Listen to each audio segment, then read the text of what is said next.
ನಿನ್ನೆ ನನಗೊಂದು ಐಡಿಯಾ ಬಂತು. ಈ ಐಡಿಯಾ ಏನಪ್ಪ ಅಂತಂದ್ರೆ, ಈಗ ಒಂದಲ್ಲ ಒಂದು ಟೈಮ್ನೊಳಗೆ ನಾವು ಮನೆ ಕೆಲಸಕ್ಕೆ ಅಂತಂದೇಳಿ ಲೇಬರ್ಸ್ನ ಕರ್ಕೊಂಬರ್ತೀವಿ. ಅಂದರೆ ಈಗ ಕನ್ಸ್ಟ್ರಕ್ಷನ್ ವರ್ಕ್ ಆಗಿರ್ಬೋದು, ಎಲೆಕ್ಟ್ರಿಷಿಯನ್ ವರ್ಕ್ ಆಗಿರ್ಬೋದು, ಇಲ್ಲ ಪೇಂಟಿಂಗ್ ವರ್ಕ್ ಆಗಿರ್ಬೋದು, ಈ ಥರ 108 ಕೆಲಸಗಳಿದಾವೆ. ಆ ಎಲ್ಲ ಕೆಲಸಕ್ಕೆ ಕರ್ಕೊಂಬರ್ತಿರ್ತೀವಿ. ಅಕಸ್ಮಾತ್ತಾಗಿ ಕರ್ಕೊಂಬಂದಿರೋಂಥ ಲೇಬರಿಗೆ ಏನಾದರೂ ಹೆಚ್ಚು ಕಡಿಮೆ ಆಯ್ತು ಅಂತ ಅಂದಾಗ, ಈಗ ಫಸ್ಟ್ ಆಫ್ ಆಲ್ ಅವ್ರ ಮನೆಯವರು ನಮ್ಮ ಜೊತೆಗೆ ವಾದ ಮಾಡ್ತಾರೆ, ನೀವು ಸರಿಯಾಗಿ ಇಕ್ವಿಪ್ಮೆಂಟ್ಸ್ ಕೊಟ್ಟಿಲ್ಲ, ಅವ್ರ ಕೈಗೆ ಸರಿಯಾಗಿ ಮಟೀರಿಯಲ್ ಕೊಟ್ಟಿಲ್ಲ, ಈ ಥರ ಎಲ್ಲ ಕೆಲಸ ಮಾಡಿಸ್ಬಾರ್ದು, ಹಂಗೆ ಮಾಡಿಸ್ಬೇಕಿತ್ತು, ಹಿಂಗೆ ಮಾಡಿಸ್ಬೇಕಿತ್ತು ಅಂತಂದ್ರೆ ಅವ್ರ ಮನೆಯವ್ರು ವಾದ ಮಾಡ್ತಾರೆ. ಸೊ ಅವ್ರ ಮನೆಯವ್ರದ್ದು ತಪ್ಪಂತಲ್ಲ, ಸಿಟ್ನಾಗ ಮಾತಾಡ್ತಾರೆ, ವಾದ ಮಾಡ್ತಾರೆ. ಸೊ ಇಂಥ ಟೈಮ್ನೊಳಗೆ ನಾವು ಸೇಫ್ ಆಗ್ಬೇಕಂತಂದ್ರೆ ಯಾವ ಥರ ಮಾಡ್ಬೇಕಂದ್ರೆ, ಈಗ ಕರ್ಕೊಂಬರೋಂಥ ಟೈಮ್ನೊಳಗೆ ಹೆಂಗಿದ್ರು ನಾವು ಡಿಸ್ಕಷನ್ ಮಾಡ್ತೀವಲ್ಲ, ಎಷ್ಟು ದಿನದಾಗ ಮುಗಿಸ್ಕೊಡ್ತಿದೆ, ಅದಕ್ಕೆ ಎಷ್ಟಾಗುತ್ತೆ ಖರ್ಚು, ಎಷ್ಟು ಜನ ಲೇಬರ್ ಬೇಕಾಗ್ತಾರೆ, ಇದನ್ನೆಲ್ಲ ಮಾತಾಡ್ತೀವಲ್ಲ. ಅದೇ ರೀತಿ ಒಂದು ನಿಮಗೆ ಇನ್ಶೂರೆನ್ಸ್ ಮಾಡಿಸ್ಕೊಡ್ತೀನಪ್ಪ ನಾನು, ಏನಾದರೂ ಹೆಚ್ಚು ಕಡಿಮೆ ಆಯ್ತಪ್ಪ ಅಂದರೆ ಈ ಥರ ನಿಮ್ಮ ಮನೆಗೆ ಈ ಥರ ಅಮೌಂಟ್ ಬರುತ್ತೆ, ಇಷ್ಟು ಅಮೌಂಟ್ ಬರುತ್ತೆ ಅಂತಂದೇಳಿ ಮಾತಾಡಿ ಅವ್ರಿಗೊಂದು ಇನ್ಶೂರೆನ್ಸ್ ಮಾಡಿಸ್ಕೊಟ್ರೆ ಯಾವ ಥರ ಆಗ್ಬೋದು. ಸೊ ಇವಾಗ ಒಂದೊಂದು ಟೈಮು ಜಾಸ್ತಿ ಜನ ಲೇಬರ್ಸ್ ಬರ್ತಿರ್ತಾರೆ. ಅಂದರೆ ಅವ್ರೆಲ್ಲರಿಗೂ ಮಾಡಿಸ್ಬೇಕಾ ಅಂತ ಕ್ವಶನ್ ಬಂದರೆ, ನಮ್ಮ ವರ್ಕ್ ಎಷ್ಟು ದಿನ ಆಗುತ್ತಾ ನೋಡ್ಕೋಬೇಕು ಫಸ್ಟ್.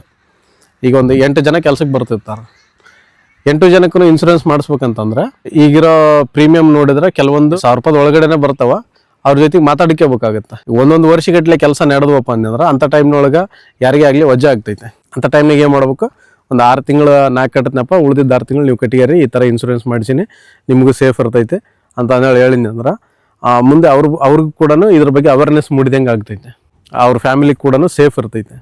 ಅದು ಹೆಂಗೆ ಸಾಧ್ಯ ಆಗುತ್ತಾ, ಅವ್ರಿಗೆಲ್ಲ ಇನ್ಶೂರೆನ್ಸ್ ಮಾಡಿಸಿನಪ್ಪ, ಅಮೌಂಟ್ ಏನು ಸ್ವಲ್ಪ ಆಗುತ್ತೇನಂತ ಅಂತೇಳಿ ಅದೊಂದು ಕ್ವಶನ್ ಬಂತಂತಂದ್ರೆ, ಈಗ 10-20 ಲಕ್ಷ ರೂಪಾಯಿ ಕೊಟ್ಟು ಮನೆ ಕಟ್ಟಿಸಾಕೈತೀವಿ ಅಂತ ಅಂದಾಗ ಇದಕ್ಕೊಂದು ಸ್ವಲ್ಪ ಅಮೌಂಟ್ ಖರ್ಚು ಮಾಡೋದ್ರೊಳಗೆ ತಪ್ಪಿಲ್ಲ.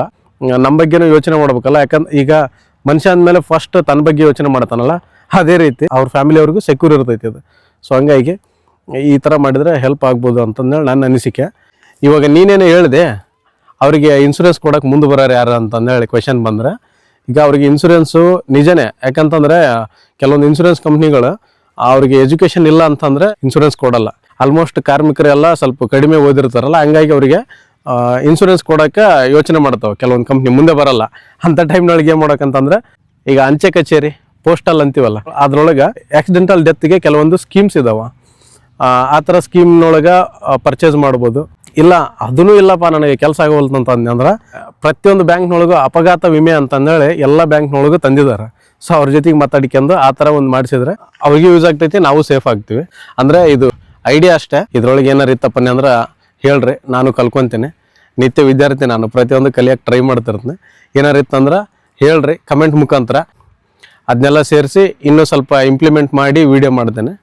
ಬಾಯ್.